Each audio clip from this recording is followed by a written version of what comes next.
Good afternoon. Good afternoon. Hey y'all. So I'm sitting here and I'm tapping in,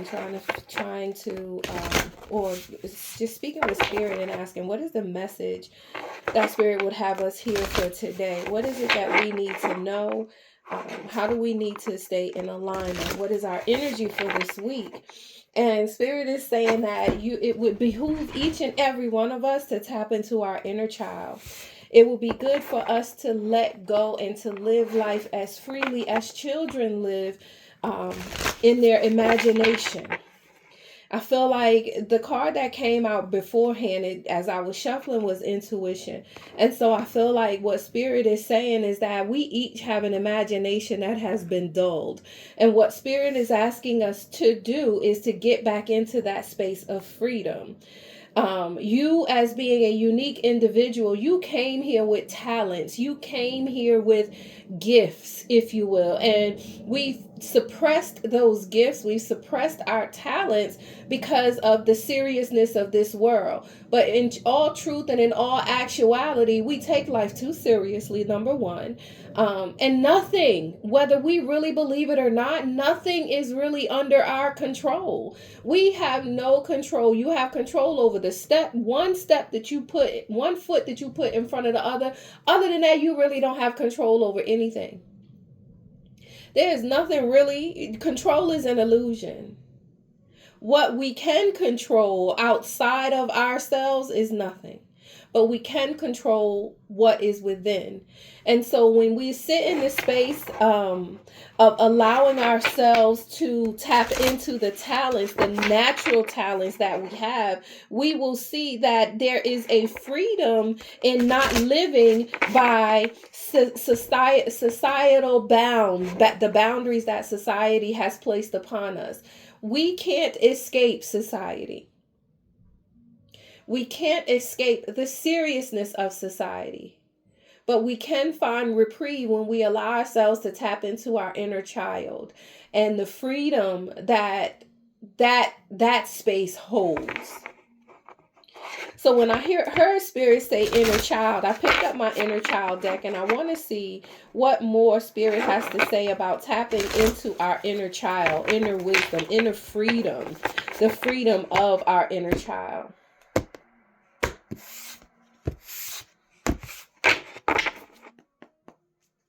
The spirit says, let go. Let go of what holds you. Let go of the thing that keeps you bound.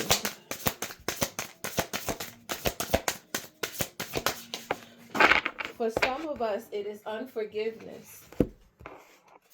Find your haven. There's a place of wonder waiting just for you. And that place is going into your imagination. Like I look at this card here and it looks like somebody going through a cave or some kind of cavern, if you will. But on the other side is the light. On the other side is the castle. On the other side are the things of imagination. Bringing those things to the forefront can actually help you manifest the life that you really desire. You have to be able to see it, though.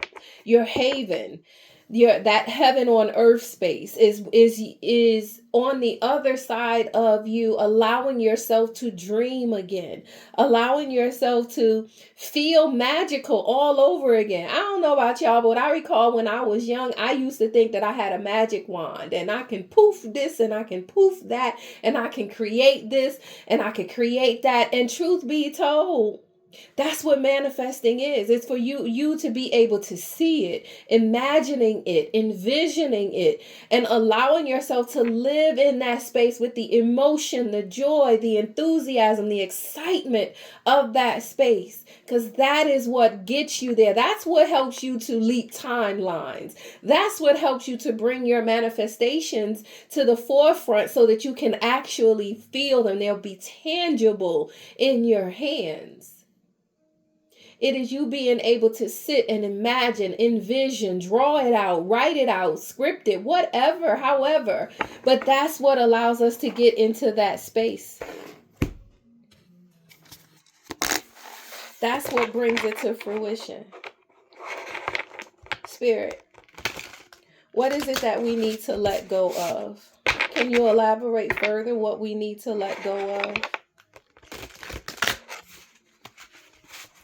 Spirit, help us to understand what is it that we need to let go of. What is this thing we need to let go? Or what idea is it that we need to let go of?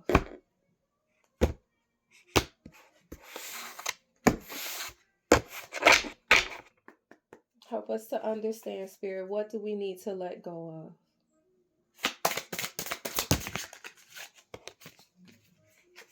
of? Wheel of Fortune, Nine of Swords, and the Seven of Cups.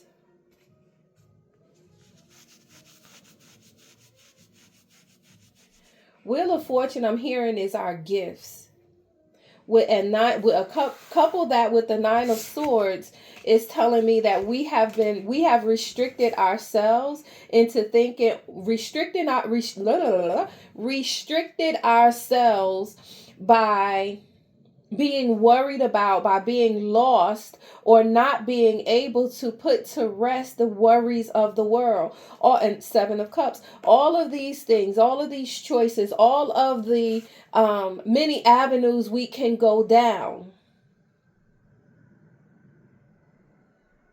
I feel like with that, I'm seeing the intuition card in my head. So with all of the choices that we could make, our intuition, our higher self has already been there ahead of us. And our higher self comes back to help us navigate the space of where we are right now, so that to get us closer to being one with our higher selves. Yes, our spirit is within us, and our spirit guides us and teaches us and tells us and corrects us, but we tend to not listen. A lot of times we don't listen to what our higher selves is telling us. And I feel like that's where this Nine of Swords is coming in.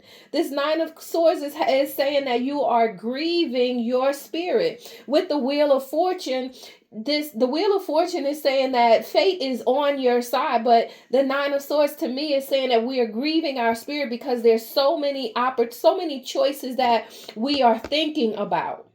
On this card, it literally says, let me think. I got to put my glasses on to see the finer writing. But it says, let me think.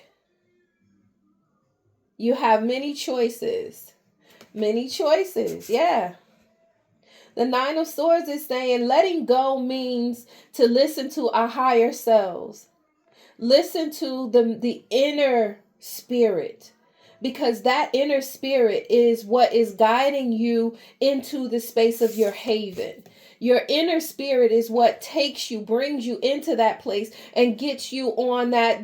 It can help you skip or jump timelines to bring you closer to what your greater purpose is. But we have to recognize that with all the choices that lay before us, someone always said to me, your go with your first thought. Your first thought, that is your higher self. That is what comes through first and foremost. And then you have subsequent thoughts because you question your higher self. You question your inner spirit. You question whether or not that is leading you in the right direction, because maybe it doesn't seem right. Maybe you don't seem prepared. You don't feel prepared for it. Maybe you don't feel that, like I said, you don't feel prepared for it. But with the Wheel of Fortune here, it's telling me you are prepared, and you are holding yourself back because of the worry about all of the choices that you can make. Decide and go. Decide and take the leap. Decide. Because your higher self, this one of a kind card says that your higher self already knows. You have to trust it, because that's where your haven is. There's a place of wonder waiting just for you. And it is by you listening to your higher self, listening to that inner voice, listening to your own spirit that is already aligned and one with spirit already. Now is the time. Now is the time. Now is the time. That's what I got for you. I hope this message resonates. I hope you find it. I hope it finds you when you are ready to receive it, ready to take action. How do you get into list? How do you come attuned or get in tune to your higher self? Sitting quietly with yourself, for you to be able to understand what yourself wants, what your higher self wants, and not being afraid to listen to it. Again, your first mind, your first thought, your first instinct is usually the right way to go. It's usually the right thing to do. And all the time, it won't be easy. That doesn't mean that you should turn against it and take the easier route. Okay, y'all. Again, that's what I got for you. And I hope this message finds you well. Be blessed. I love you.